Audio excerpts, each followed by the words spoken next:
Hi everyone, welcome back to the Microsoft in 29 days series. So in case if you have not registered for the Microsoft in 29 days self-paced course, so you can find the course link in the description of this video, and after you register for the course, then you can click on the start course and you will get access to each and every day. So suppose that I click on the day 7. So in that case, I'll be able to access the recording of both the problems that we do in the recorded lectures independently. Apart from this, you'll also get the access to the problems. So two problems that we do in the recorded sessions and three problems as homework. So make sure to register for the course. And talking about today's session, so we'll be discussing about word boggle problem, and we'll be discussing word boggle 1 and 2. There is a very slight difference between word boggle 1 and 2. So we'll be doing the word boggle 1 using a recursive approach, and then we'll be using the try approach in the word boggle 2. And the word boggle 2 problem is very identical to word boggle 1. So I hope that you will enjoy. Let us discuss the problem word boggle. So the problem says that we'll be given a dictionary of words, and the board of size n cross m will also be given to us, where each and every cell is having just one character. So you have to find all the possible words from the dictionary that can be formed by using a sequence of adjacent characters on the board, and we can move to all 8 directions. And while forming a word, we can move to any of the 8 adjacent cell, and a cell cannot be used more than once. This is what has been given. And if you move down, so it also says that we have to return a list of words that exist in lexicographical order. That is also one thing. So what we can understand is, let us try and see the first test case. So let's say if we have been given this particular test case, and let's copy it and see what we can do. So if suppose that this particular test case has been given to us, so if the test case has been given as like the dictionary has been given as CAT, and then what we have been given is, we have been given C, then A, and then P, and then we have been given A, then N, D, and we have been given T, I, E. So here what we can understand is, if we have been given cat, so if we are at a particular cell, so from that particular cell we can move up, we can move right, we can move left, we can move down, or we can move in 8 directions, 8 different directions. So what we can do is, if we are at the C, so if we try to move here, so it is not possible because it is out of bound. We cannot move here, we cannot move here, we cannot move here. If we move to A, then I'm saying that okay, that's fine. But if we move to other cells, no, so we will not be able to make this cat combination. So that's why we'll come back, and what we will do is, we are at this cat, now we are at this C. So what we'll do is, if we move down, then we get an A. Suppose if we move here, so we don't get anything, we cannot move up, we cannot move in this direction, we cannot move in this direction because we are not getting the character as T, we are not getting this character T, but when we move down we are getting this character T. So basically you can see that I will be using a recursive for this. For doing this, I'll be using a recursive, or you can say a DFS approach, simply by iterating. If I'm at a index I comma j, then for that index I comma j, I'll try to check for all the 8 possibilities in all the 8 directions, that is I plus 1, j plus 1, and so on. So I'll try to check in all the 8 directions, and I'll see if it is valid, and the cell that I'm at, if it also contains the character that I'm expecting at that particular cell. In that case, I'll keep on moving. And suppose I get this word, right? Suppose there are several words and I get the word that I am looking for. In that case, I'll simply store it and return it in lexicographical order. But let us understand this with the help of the next test case as well. And also one more thing is there. Suppose that if this test case has been given to me, like we will see it in the next test case. So let us say that if there is another test case for this problem. So let's check this out. So if we have been given this test case, where we have been given geeks, then we have been given for, then we have been given quiz, then we have been given go. Okay, and suppose we have G, I, then Z, then U, then E, and then K, and we have Q, then S and E. So here we can understand, if we have been given geeks, so we can understand one thing, like suppose if I was given G, I, Z, I. So can I do it like this? I can maybe G, then I, then Z, and then again I. Can I do it?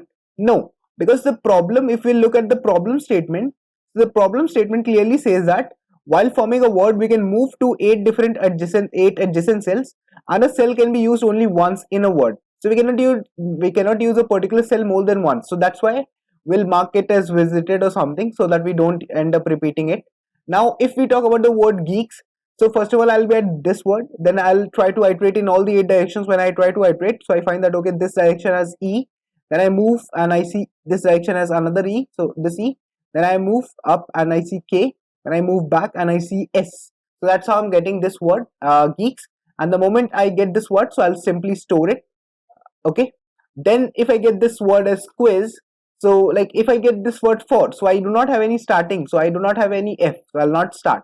Then if I get this word quiz, so I'll start with Q, then I move up, so I'll get U, then I get I, and then I get Z. So I can see that I get this word as well. So can I get the word go? No, I cannot get the word go, because I cannot find any starting word go. And even if I found G, like if I find G, but I cannot find any word O, so that's why it will not be possible.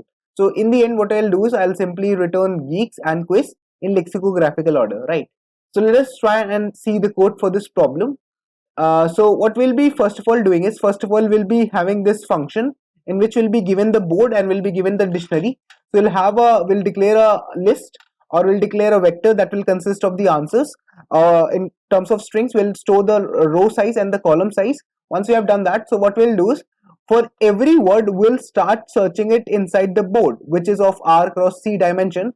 And if it is satisfied, right, we'll start searching inside the board for each and every word. For all the ith words in the dictionary, we'll start searching in the board.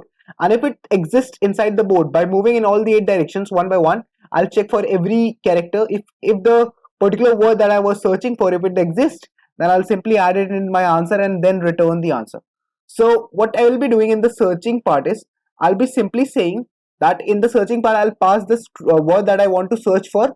I'll mark the visited as false, as I mentioned, because if we have visited a cell already, then we'll not be visiting it again, because we cannot use a cell more than once.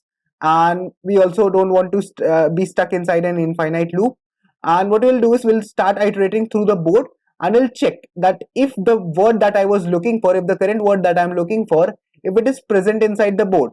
In that case, we'll simply call our DFS call from that I comma j, and we'll pass the board and we'll pass the word.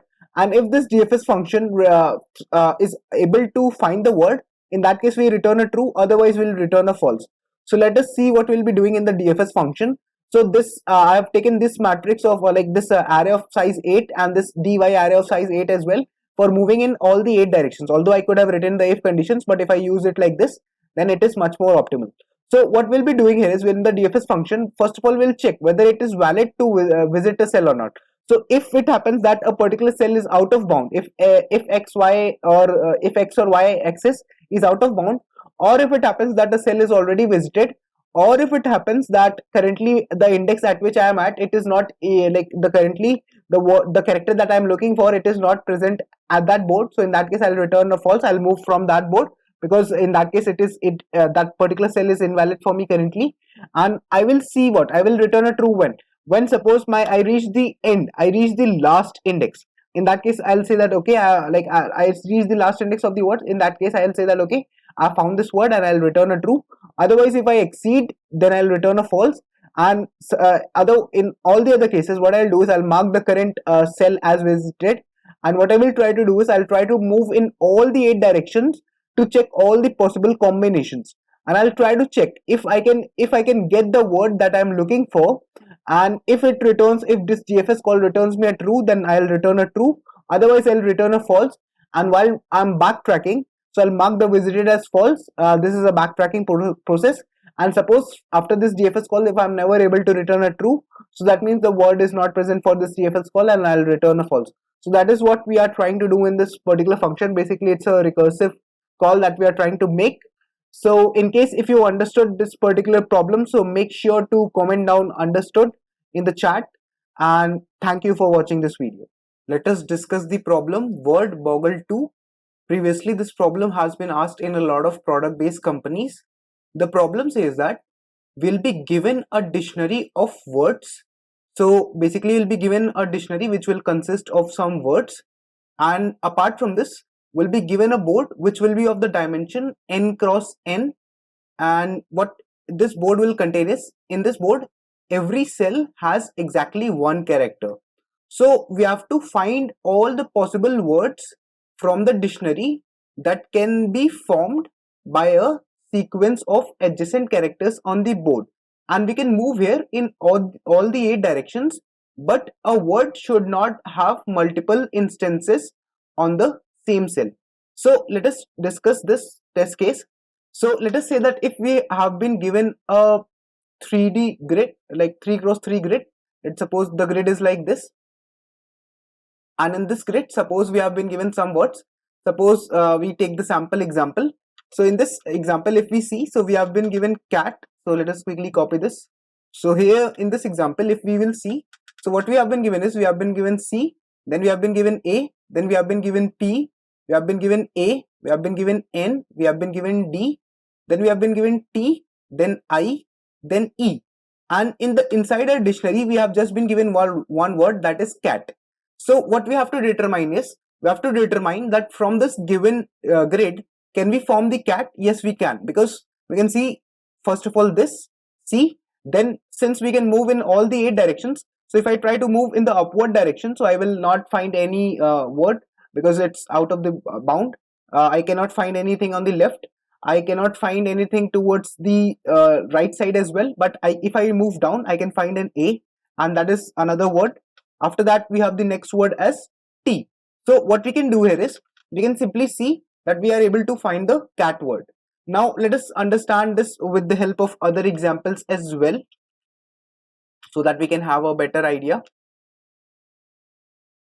Okay, so now in the second case, if we discuss like this, so let us quickly copy this case and discuss what we have been given. So in the second case, if we will discuss for the test case, so we can determine that in this particular case will be given more number of words inside the 3D grid. So we have been given geeks, then we have been given for, then we have been given quiz, and then we have been given go here. So these words have been given to us, and the grid is like G, I, then Z, then U, E, and K, and it is Q, then S, then E.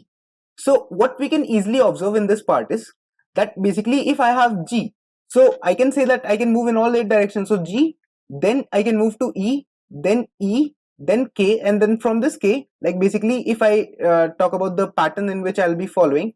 So first of all, I'll from G, I'll move to E, then from E I move to this E, then from E I move to this K, and then from this K I move to this S. So basically, since I am flexible to move in all the 8 directions, so I can see that I can find this geeks word. So in that case, I'll print it. So I'll say that, okay, I need to print the geeks word. Now if I talk about the for, so since F is not present, so this word will not be available. Let us talk about this word quiz.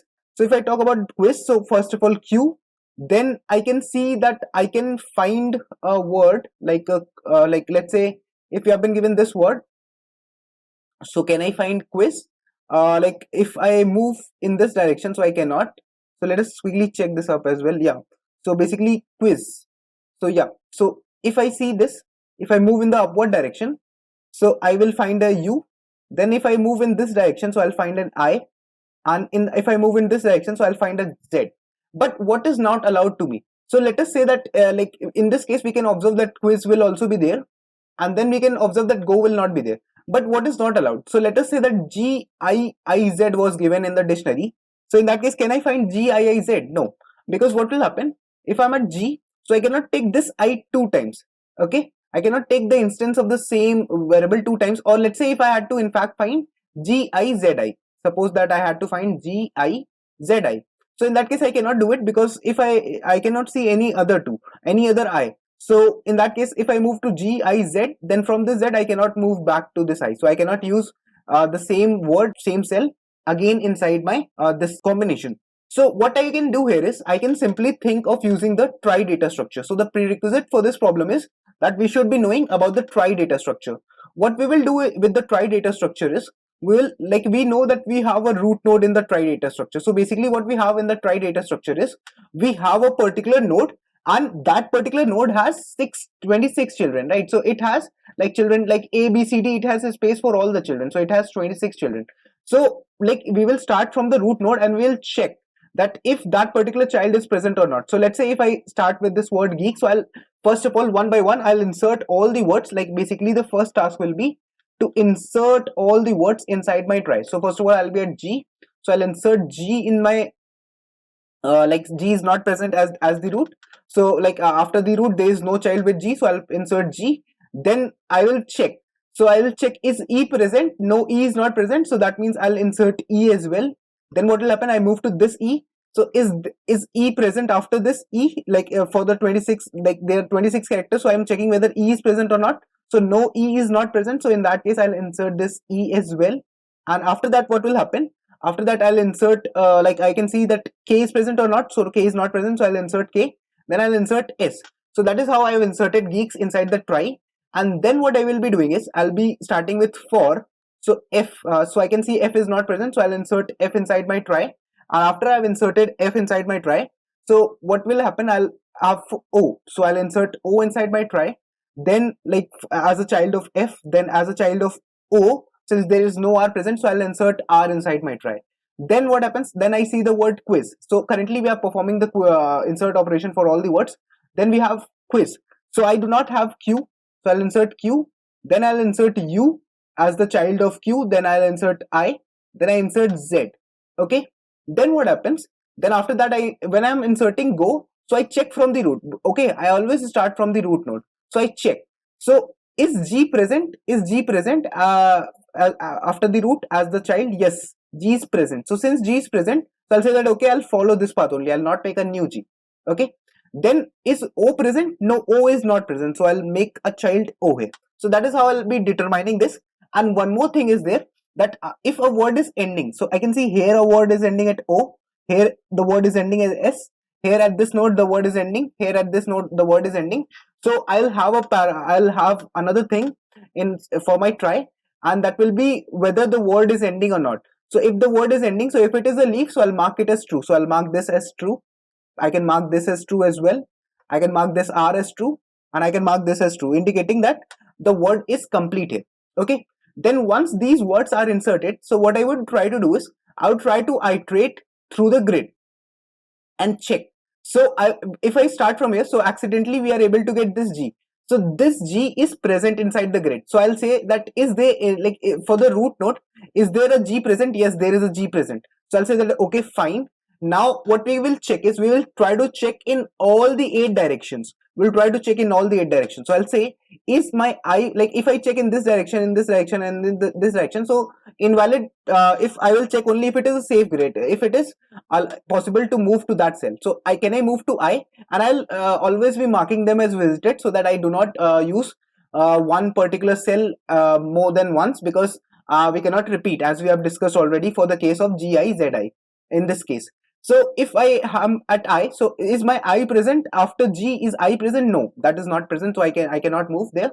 So this direction I've tried this direction. Is E present? Yes, E is present. So in that case, I'll move to this E. Okay, and I'll mark this as visited as well. Then I will check that is K, like I'll move in all the 8 directions. So all the 8 directions after moving, I can see that is E, like other characters are not present. K is not present. As in for this E, K is not present. So E is present. Yes, E is present. So that's why I'll say that okay, E is present. Let us mark this as visited inside the board as well. Then I'll try in all the directions. So I can say that for this E, K is present. So I'll move to K. Then I will check for K in all the 8 directions. So if I check for Z, so Z is not present. E is already visited. This second E is already visited, and all the other cells are invalid. But this S is present. So for K, S is present as a child. And at that point of time, like basically I'll keep on building my string. So G, E, E, K, S, one by one keeps on building. And the moment I see that my word is true, like if it is saying that it is a leaf, if it is true, in that case I'll store it inside my answer. Okay, so that's why I'll store geeks inside my answer. So let us store it. Basically that is what we will do. And while we are using the backtracking concept, so while we will be backtracking, so we'll simply mark everything as false, because I want to use it for the next word. Okay, that is what we will do. and then we'll start from the next word. So we'll start, let's say we start from other words, so we'll not be able to, if I start from I, so is there a I present from the root? No. Is there Z present from the root? No. Is there U present from the root? No. Is there E present from the root? No. K is also not present, but is there Q present? Yes. So I'll say that okay, Q is present. Then what I will check is, I will check in all the four directions. So as a child of like in Q, if I see S is not present, E is not present, so U is present. So that's why I'll say that okay, U is present, so you mark it as visited and you move to this U. Then what happens? I move to this I, okay, because I is also present, so I'll mark it. Then what happens? I check in other direction, so E is not present, K is not present, the rest of the cells are invalid. So I move to this Z. Is Z present as a child? Yes. For this I, it is present. And now, like, eventually I'll keep on storing Q, then U, then I, and then Z. And the moment I get a true, so that means this word is ending here. So I'll simply store it as the answer. So I'll store Q, U, I, Z as well as the answer. And that is how I'll be returning. So that is what we are trying to do here. Let us try and look at the code for this particular approach.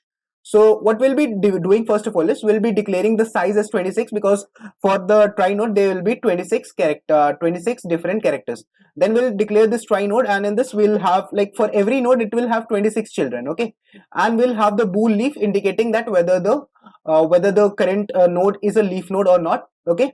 And we are defining this char int because every character, if there is a character A, so we will try to subtract it with A such that like as I mentioned here, if there is an array of 26 characters, so it will be indicated from 0, 1, 2, 3 up till 26, 25, because the size is 26, so 0 will indicate A, so that's why we are subtracting A from A to get 0.